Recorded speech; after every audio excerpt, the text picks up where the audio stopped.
شروع اللہ کے نام سے جو نہایت مہربان اور بہت رحم کرنے والا ہے۔ بے شک وہی علیم ہے، وہی خبیر ہے۔ ممبئی جو خوابوں کا شہر ہے، اس کی تیز رفتار زندگی میں شور، ٹریفک اور روشنیوں کے درمیان عرب ساگر کی موجوں پر ایک ایسا مزار بھی ہے جہاں سکون اترتا ہے، جہاں لہریں بھی ادب سے جھکتی ہوئی محسوس ہوتی ہیں۔ یہ ہیں حضرت حاجی علی شاہ بخاری رحمۃ اللہ علیہ، ایک ایسا فقیر جس نے دولت کو چھوڑ کر درویشی کو چنا۔ سمندر کے بیچوں بیچ ایک سفید گنبد، ایک خاموش جزیرہ اور ایک درویش کی داستان۔ حضرت حاجی علی رحمۃ اللہ علیہ کا تعلق بخارا سے بیان کیا جاتا ہے، جو اس دور میں علم، تصوف اور تہذیب کا مرکز تھا۔ آپ ایک مالدار تاجر تھے، عزت، دولت، شہرت سب کچھ تھا۔ ان کی زندگی کا وہ ایک واقعہ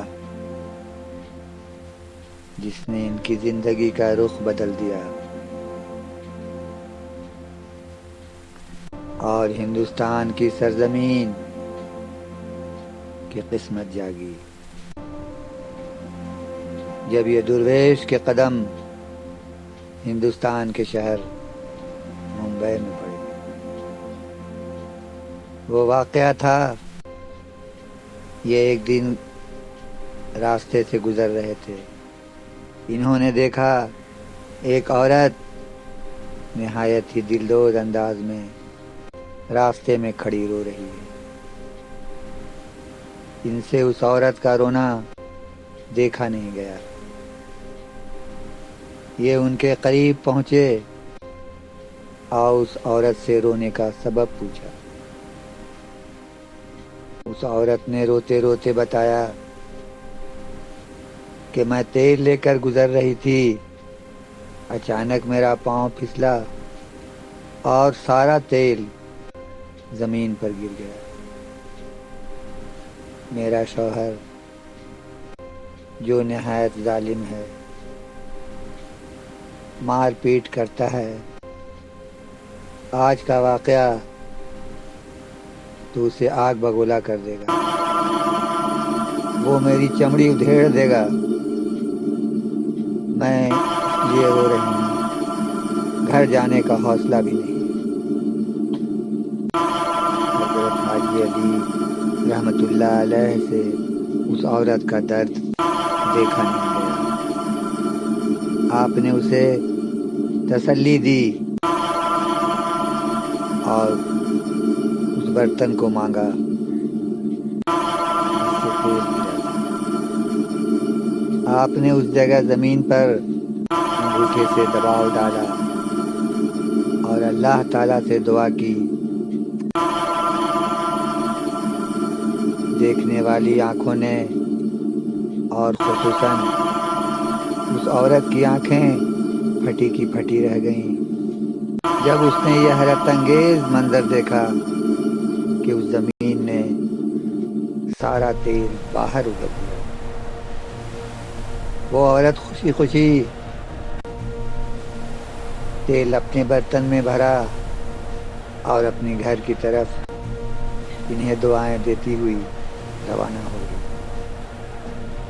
مگر یہ واقعہ اندر سے ان کے دل کو کچوڑتا رہا کہ ہم نے اس زمین سے اس کی رضا کے بغیر اسے نقصان پہنچایا۔ بعض روایت میں آتا ہے کہ لگاتار 3 دن تک اس قسم کا خواب بھی وہ دیکھتے رہے۔ دل دنیا سے اچاٹ ہو گیا، کامیاب تاجر تھے، پیسے کی کمی نہیں تھی۔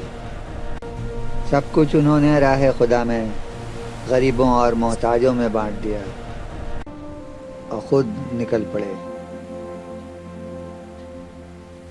تبلیغ دین میں۔ ملک ملک، شہر شہر سفر کرتے ہوئے ہندوستان پہنچے اور یہاں ممبئی پہنچے۔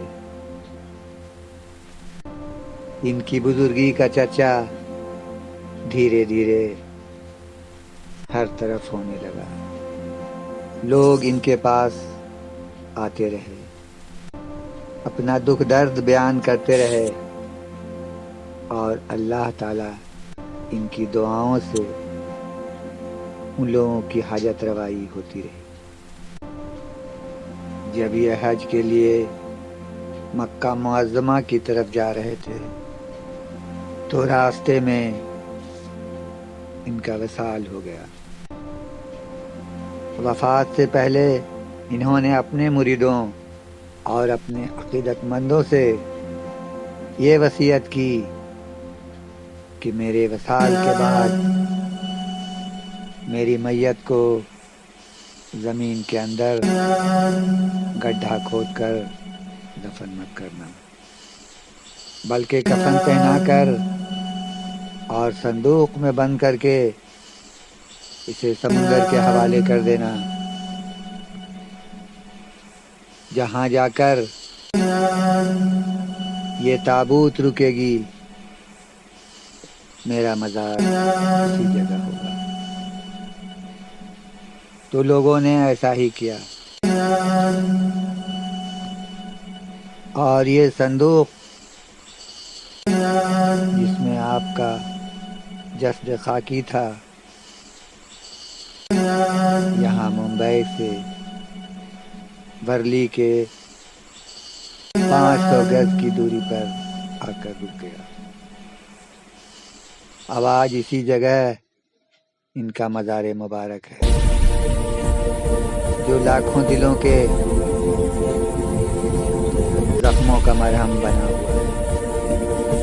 عقیدت مندوں کی بھیڑ لگی رہتی ہے، جمعرات اور جمعہ کے دن بے پناہ ہجوم رہتا ہے۔ ان کے روضہ مبارک تک پہنچنے کا وہ راستہ کبھی ڈوب جاتا ہے، کبھی کھل جاتا ہے۔ یہ اللہ کی قدرت ہے، یہ جوار بھاٹا ہے۔ دور دور سے سیاح آتے ہیں، غیر ممالک سے زیادہ آتے ہیں، مسلمانوں سے زیادہ غیر مسلموں کی بھیڑ لگی رہتی ہے۔ شام کا منظر جب سورج ڈوبنے لگتا ہے نہایت ہی حسین اور روحانی ہوتا ہے۔ وہیں ایک مسجد بھی ہے جس میں 5 وقت مؤذن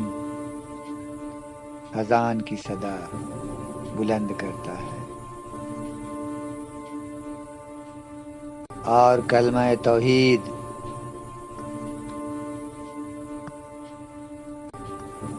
لوگوں تک پہنچاتا ہے۔ ممبئی کی تیز رفتار زندگی، جہاں خود کو خود کی خبر نہیں، مادیت پرستوں کی زندگی۔ اگر یہ سہارا نہ ہوتا تو لوگوں کا کیا ہوتا؟ وہ لوگ جب ڈپریشن کا شکار ہوتے ہیں یہیں تو آتے ہیں، اسی دربار میں آ کر سکون پاتے ہیں۔ 1949 عیسوی میں اتنا زبردست طوفان آیا کہ ممبئی کی کوئی عمارت محفوظ نہیں تھی۔ یہ شان الہی تھی کہ حضرت حاجی علی رحمۃ اللہ علیہ کا روضہ اقدس کو ذرا بھی نقصان نہیں پہنچا۔